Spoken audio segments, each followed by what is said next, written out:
ఆడవిల్ల వస్తుంది చెల్లమ్మ ఆడవిల్ల వచ్చాక మీరు సప్పుడు చేయకుండా చెల్లి ఆడవిల్ల సంగతి చూసుకుంటే పెద్దవాళ్ళ దుర్గ ఆడవిల్ల సరోదరమ్మ వస్తుంటే కళ్ళ బిడ్డ కట్టగోరు పోయి బిడ్డ ఆ సరోదరమ్మాయికి వాతలంత అవుతుందా బిడ్డ అని ఆడవిల్ల కట్టగోలు పోతున్నదట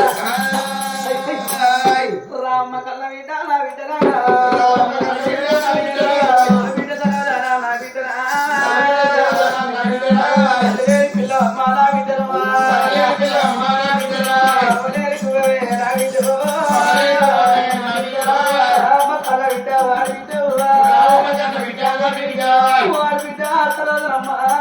నీకు అన్నం పెడతారని కొద్ది కలిసి మా నాన్న మీద చూస్తుంది పెద్దవాళ్ళు ధైర్యవాళ్ళు మా అమ్మకు